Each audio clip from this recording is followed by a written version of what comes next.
വിവരങ്ങൾ നൽകിയത് വയനാട്ടിൽ നിന്ന്. ഇപ്പോൾ നമുക്കൊപ്പം പരിസ്ഥിതി ഗവേഷകരായിട്ടുള്ള ശ്രീ ഗുരുവായൂരപ്പൻ, ഒപ്പം ശ്രീ വിജയകുമാർ ബ്ലാത്തൂർ, അശ്വിൻ വടകര എന്നിവർ ചേരുന്നു. ആദ്യം ശ്രീ ഗുരുവായൂരപ്പൻ, വലിയൊരു ആശങ്ക ബാക്കി നിൽക്കുകയാണ്.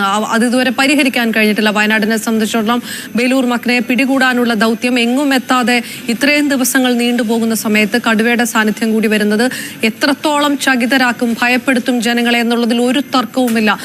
ഇതിൽ ആദ്യം ഉയരുന്ന ചോദ്യം ഇതാണ്: വനം വകുപ്പിന് ഈ വിഷയങ്ങൾ അറിയുമ്പോൾ ഏത് രീതിയിലാണ് ആദ്യ നീക്കങ്ങൾ നടത്തുന്നത്? അത് ഉദാസീനമായിട്ടുള്ള ഒരു നിലപാടാണ്, ഒരു നടപടികളാണ് കൈക്കൊള്ളുന്നത് എന്ന് ജനങ്ങൾ പ്രതികരിക്കുന്ന ഒരു സാഹചര്യമുണ്ട്. കൃത്യമായിട്ടുള്ള സജ്ജീകരണങ്ങളില്ല, കൃത്യമായി എണ്ണം ഉദ്യോഗസ്ഥരില്ല, ഉള്ള ഉദ്യോഗസ്ഥരുടെ കയ്യിൽ പ്രതിരോധിക്കാനുള്ള സംവിധാനങ്ങളില്ല. അല്പം ഗുണ്ടുകളാണ് കയ്യിലിരിക്കുന്നത്. വനവകുപ്പ് ഉദ്യോഗസ്ഥർ 4 വനവകുപ്പ് ഉദ്യോഗസ്ഥരാണ് ഈ കടുവയെ പിടിക്കാനായിട്ടുള്ള ദൗത്യത്തിനായി പോയിരിക്കുന്നത്. അത് എങ്ങനെയാണ് നടപ്പാവുക എന്ന് സാധാരണ ജനങ്ങൾ ചോദിക്കുന്നു. അതായത് ആദ്യത്തെ ചോദ്യം ഇതെങ്ങനെ പ്രതിരോധിക്കാം എന്നുള്ളതാണ്. എങ്ങനെയാണ് നാട്ടിലേക്ക് കാട്ടുമൃഗങ്ങൾ ഇറങ്ങുന്നത് എന്ന് സംബന്ധിച്ച് നമുക്ക് വിശദമായി തന്നെ ചർച്ച ചെയ്യാം. പക്ഷേ ജനങ്ങളുടെ ഭാഗത്തു നിന്ന് ആദ്യത്തെ ചോദ്യം ചോദിക്കുമ്പോൾ ഇത് പ്രതിരോധിക്കാൻ കൃത്യമായ രീതിയിൽ കാര്യങ്ങളൊന്നും നടപ്പാകുന്നില്ല വനവകുപ്പിന്റെ ഭാഗത്തു നിന്നുള്ളതാണ്. അങ്ങനെ ഒറ്റയടിക്ക് വനം വകുപ്പിനെ കണ്ണടച്ച് തന്നെ പഴി പറയണോ, കുറ്റം പറയേണ്ട അവസ്ഥ തന്നെയാണോ?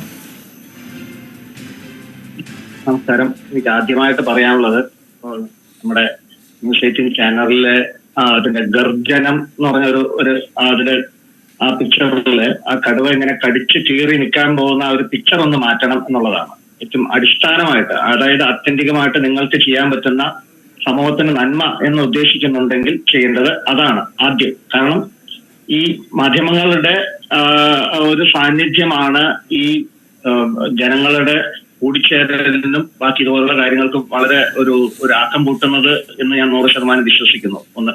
പക്ഷേ അല്ല, ഞാൻ അതിലൊന്ന് ഇടപെട്ട് ചോദിച്ചോട്ടെ. അതൊരു നമുക്ക് അത്ര ലഘുവായി കാണാൻ കഴിയുന്ന ഒരു അവസരമല്ലല്ലോ.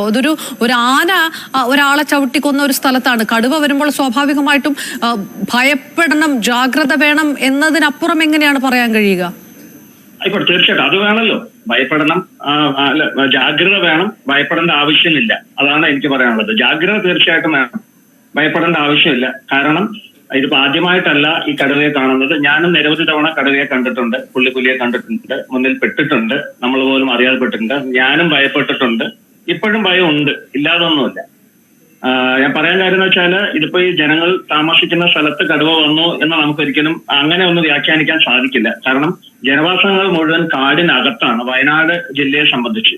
അല്ലെങ്കിൽ കാടിന്റെ അതിർത്തിയിലാണ് ജനങ്ങൾ താമസിക്കുന്നത്. അത് എല്ലാ കാലത്തും ഈ ജീവജാലങ്ങൾ അങ്ങോട്ടും ഇങ്ങോട്ടും സഞ്ചരിക്കുന്നുണ്ടായിരുന്നു. നമ്മളത് ഒന്നുകൂടെ ഒന്ന് ഓർത്തെടുക്കാൻ വേണ്ടി ഞാൻ പറയാണ്, അത്രേ ഉള്ളൂ.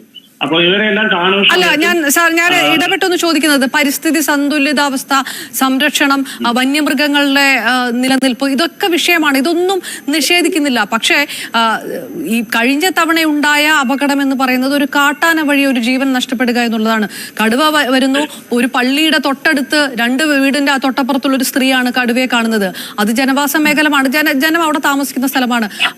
വലിയൊരു കടുവയുമാണ്. സ്വാഭാവികമായിട്ടും ഭയപ്പെടേണ്ട എന്ന് പറഞ്ഞാൽ അതെങ്ങനെ ജനങ്ങൾക്ക് മനസ്സിലാകും? അതെങ്ങനെ അതുമായിട്ട് റിലേറ്റ് ചെയ്യാൻ പറ്റും? അതെ, അതായത് റിലേറ്റ് ചെയ്യാന്ന് വെച്ചാല് ഈ ജീവജാലങ്ങളുമായിട്ടൊക്കെ കണ്ടും ഒക്കെ ജീവിച്ചിരുന്ന ജനങ്ങൾ തന്നെയാണ്. കാരണം ആദ്യമായിട്ടല്ല കടുവ വരുന്നത് എന്ന് ഞാൻ പൂർണ്ണമായിട്ടും തർക്കിച്ച് പറയാൻ പറ്റും.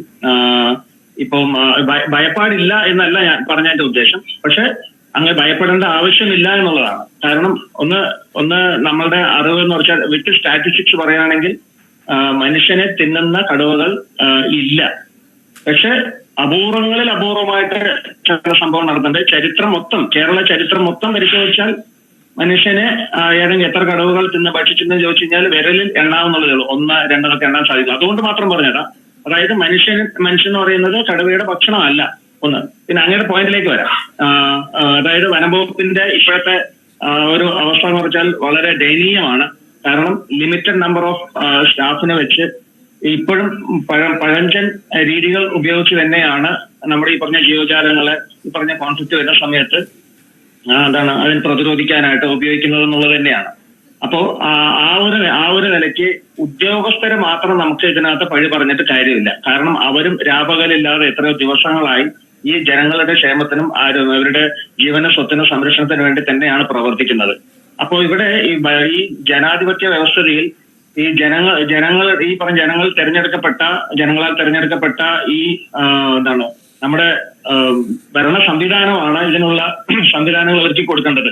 നേരത്തെ നിങ്ങളുടെ റിപ്പോർട്ടർ പറഞ്ഞ പോലെ ഈ നാട്ടുകാർ പറയുന്നതിലെല്ലാം 100% യാഥാർത്ഥ്യമുണ്ട്.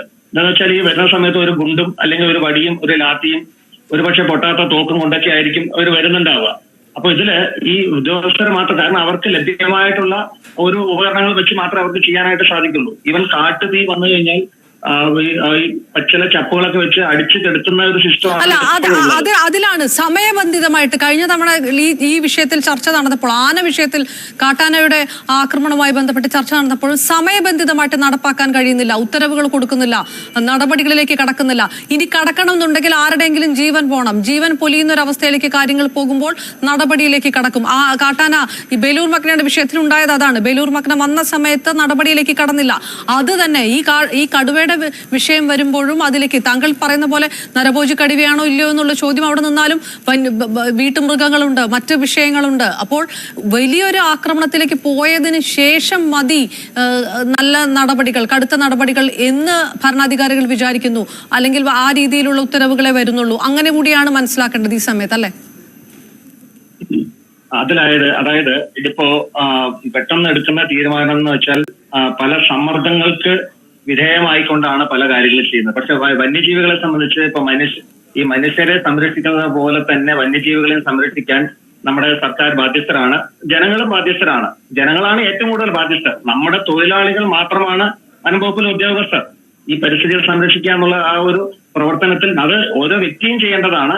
അത് ചെയ്യാൻ സാധിക്കാത്തത് കൊണ്ടാണ് കുറെ തൊഴിലാളികളെ നിയോഗിച്ചിരിക്കുന്നത്. അപ്പോൾ ആ തൊഴിലാളികൾക്ക് ചില പരിശീലനങ്ങൾ കൊടുത്തിട്ടുണ്ട്. അതിപ്പോ CCO മുതൽ ഇങ്ങോട്ട് താഴെ ഫോറസ്റ്റ് ഗാർഡ് വരെ വെച്ചോളൂ, അല്ലെങ്കിൽ ഫോറസ്റ്റ് വാച്ചർമാരെ വെച്ചോളൂ. അപ്പൊ അവരുടെ പണികൾ കൃത്യമായിട്ട് ചെയ്തില്ലെങ്കിൽ ഇതേ നമ്മൾ തന്നെ അവരെ കുറ്റം പറയും. നോക്കൂ, നമ്മുടെ തണ്ണീർക്കൊമ്പൻ വന്ന സമയത്ത് മയക്കുവെടി വെച്ച് മരണപ്പെട്ടു. ഇന്നലെ കണ്ണൂർ കൊട്ടിയൂരില് കടുവ വന്നു, മയക്കുവെടി വെച്ചു മരണപ്പെട്ടു. അപ്പൊ നമ്മള് ഉദ്യോഗസ്ഥർക്കെതിരെ തന്നെയാണ് വീണ്ടും തിരിയുന്നത്. അപ്പോ എന്തുകൊണ്ട്, എങ്ങനെ ഇതിനെ പ്രതിരോധിക്കണം, എങ്ങനെയാണ് ഇതിന്റെ സ്റ്റെപ്പുകൾ എടുക്കേണ്ടതെന്നുള്ളതിനെ കുറിച്ചുള്ള ചില മാനദണ്ഡങ്ങളുണ്ട്. ആ മാനദണ്ഡങ്ങളിലൂടെ കടന്നു പോകുന്നതിൽ മാത്രമേ ഈ ആനയെ വെടിവെച്ച് കൊല്ലണോ, അല്ലെങ്കിൽ ഈ ജീവിയെ വെടിവെച്ച് കൊല്ലണോ, അതോ സുരക്ഷിതമായ സ്ഥലത്തേക്ക് മാറ്റണോ, അതോ ഇതേ സ്ഥലത്തേക്ക് ട്രാൻസ്ലൊക്കേറ്റ് ചെയ്യണോ എന്ന് തീരുമാനിക്കാനേ സാധിക്കുള്ളൂ. അതിനുള്ള ഒരു സാവകാശം നോക്കണ്ട. കാരണം ഇതിപ്പോ ഒറ്റ ദിവസം കൊണ്ട് ഈ തീരുമാനങ്ങൾ എടുത്തു വരുന്നുണ്ടെന്നുള്ളത് വലിയൊരു ആശാവഹമായ കാര്യമാണ്. പക്ഷെ പണ്ടൊക്കെ നേരത്തേക്കാണ് അങ്ങനെയൊന്നും അല്ല. അപ്പോ ഈ പറഞ്ഞ ഈ ഉദ്യോഗസ്ഥരുടെ മേലുള്ള ഈ പറഞ്ഞ സംഘർഷം മാനസികമായിട്ടുള്ള സംഘർഷവും സമ്മർദ്ദവും, രാഷ്ട്രീയ സമ്മർദ്ദവും വളരെ വലിയൊരു പരിധി വരെ ഈ പ്രശ്നങ്ങൾക്ക് ഒരു കൃത്യമായ രീതിക്ക് പരിഹാരം കാണാൻ സാധിക്കാതെ പോകുന്നുണ്ട്. അതുമാത്രമല്ല, ജനങ്ങളെല്ലാം കൂടെ വനംവകുപ്പ് ഉദ്യോഗസ്ഥരെ ബന്ദികളാക്കി വെക്കുന്ന സമയത്തുള്ള ആ ഒരു മാനസിക അവസ്ഥ ഈ ഉദ്യോഗസ്ഥർക്ക് പ്രവർത്തിക്കാൻ തന്നെ ജനങ്ങളെ നമുക്ക് കുറ്റം പറയാൻ കഴിയാത്തൊരവസ്ഥ. ചുറ്റുവട്ടത്ത് നിൽക്കുന്ന കൺമുന്നിൽ കാണുന്ന ഒരാള് വന്യജീവി ആക്രമണത്തിൽ കൊല്ലപ്പെടുന്ന അവസ്ഥ, പുറത്തിറങ്ങി നടക്കാൻ കഴിയാത്ത അവസ്ഥ, കൊച്ചുകുട്ടികളെ പുറത്തേക്ക് വിടാൻ കഴിയാത്ത അവസ്ഥ. സ്വാഭാവികമായിട്ടും ജനങ്ങൾ വൈകാരികപരമായി പെരുമാറുന്നതിൽ ഒന്നും ചെയ്യാൻ കഴിയില്ല. അവർക്ക് മുന്നിൽ കാണുന്നത് വനംവകുപ്പ് ഉദ്യോഗസ്ഥരാണ്, സർക്കാരിന്റെ അധികൃതരുടെ പ്രതിനിധികളായി മുന്നിലെത്തുന്നത് വനംവകുപ്പ് ഉദ്യോഗസ്ഥരാണ്. അതുകൊണ്ടായിരിക്കണം ആ രോഷവും അമർഷവും എല്ലാം അവർ വനംവകുപ്പ് ഉദ്യോഗസ്ഥരോട് എടുക്കേണ്ടത്. പക്ഷേ ഭരണാധികാരികൾ ഉണ്ടല്ലോ, ഈ വിഷയങ്ങളെല്ലാം കൃത്യമായി എങ്ങനെ കൈകാര്യം ചെയ്യാൻ കഴിയണം, സമയബന്ധിതമായി കൈകാര്യം ചെയ്യാൻ കഴിയണം എന്നൊക്കെ ഭരണാധികാരികൾ പെട്ടെന്ന് ശ്രദ്ധിക്കണം. താങ്കൾ പറഞ്ഞ പോലെ ഒറ്റ ദിവസം കൊണ്ട് ഒക്കെ തീരുമാനം എടുക്കുന്നു, അല്ലെങ്കിൽ ആ തീരുമാനത്തിലേക്ക് കടക്കുന്നു എന്നൊക്കെ പ്രതീക്ഷിക്കാൻ കഴിയുമോ? ബേലൂർ മക്നയുടെ വിഷയത്തിലൊക്കെ അങ്ങനെയല്ലല്ലോ സംഭവിച്ചത്. ഒരുപാട് സമയം എടുത്തിട്ടല്ലേ ഇതൊരു തീരുമാനത്തിലേക്കും ഉത്തരവൊക്കെ വന്നതുപോലും വലിയ പ്രതിഷേധവും സമ്മർദ്ദവും ഒക്കെ ചെലുത്തിയതിനു ശേഷമല്ലേ? തീർച്ചയായിട്ടും ഞാൻ പറഞ്ഞു വരുന്നത് അത് തന്നെയാണ്. അതായത് ഈ ഉദ്യോഗസ്ഥരെ സംബന്ധിച്ച് അവരുടെ ഡ്യൂട്ടി മുന്നിലൂടെ ചെയ്യണമെങ്കിൽ അവർക്ക് വർക്ക് ചെയ്യാനുള്ള ഒരു സ്പേസ്, ചിന്തിക്കാനുള്ള ഒരു സമയം കൊടുക്കണം. നമുക്ക് ഈ ജനങ്ങളിൽ നമുക്ക് അവര് തടിച്ചു കൂടുന്നതിനെ നമുക്കൊന്നും എതിർപ്പ് പറയാൻ സാധിക്കില്ല ഒരു കാരണവശാലും. കാരണം അവര് ജീവൻ ഭയം കൊണ്ടാണ് തടിച്ചു കൂടുന്നത്. അവരുടെ ആശങ്കകൾക്കെല്ലാം തീർച്ചയായിട്ടും ന്യായമുണ്ട്. 100% ഞാൻ ജനങ്ങളുടെ കൂടെ തന്നെയാണ്. ഇപ്പൊ ഞാൻ സംസാരിക്കുന്നത് ജനങ്ങൾക്ക് വേണ്ടി തന്നെയാണ്, അല്ലാതെ വന്യമൃഗങ്ങൾക്ക് വേണ്ടി മാത്രമാണ് എന്നുള്ള ഒരു ധാരണയല്ല. പക്ഷെ അവിടെ ഈ ഉദ്യോഗസ്ഥർക്ക് പ്രവർത്തിക്കാനുള്ള ഒരു സാഹചര്യം, സ്പേസ് കൊടുക്കാൻ ആ ഒരു മോബ് സമ്മതിക്കുന്നില്ല. കാരണം ഇങ്ങനെ വട്ടം കൂടി നിൽക്കുന്ന സമയത്ത് പ്രവർത്തിക്കാനുള്ള ഒരു അല്ലെങ്കിൽ ചിന്തിക്കാൻ പോലും അല്ലെങ്കിൽ ഒരു ഫോൺ കോൾ ചെയ്ത് ഉദ്യോഗസ്ഥരെ അല്ലെങ്കിൽ വേറെ എവിടെയും ചർച്ച ചെയ്യാൻ പോലുള്ള സാഹചര്യങ്ങൾ വരുന്നില്ല എന്നുള്ളതാണ്. അതുകൊണ്ടാണ് ഈ 144 ഡിക്ലെയർ ചെയ്യേണ്ട ഒരു അവസ്ഥ വരുന്നത്. എമർജൻസി സിറ്റുവേഷൻ അവിടെ പക്ഷെ ഇംപ്ലിമെന്റ് ചെയ്യാൻ പോലീസിന് സാധിക്കില്ല എന്നുള്ളത് ഏറ്റവും ഒരു ദുർഘടമായിട്ടുള്ള ഒരു സാഹചര്യമാണ്. അപ്പൊ അങ്ങനെ ഒരു സാഹചര്യത്തിൽ ജനങ്ങൾ ഇങ്ങനെ ഒരു ഇഷ്യൂ വന്നു കഴിഞ്ഞാൽ ഒന്ന് സൈലന്റ് ആയിട്ട് തൽക്കാലം ഈ പ്രശ്നം ഒന്ന് സെറ്റിൽ ആവുന്നത് വരെ എങ്കിലും അവരുടെ വീടുകളിൽ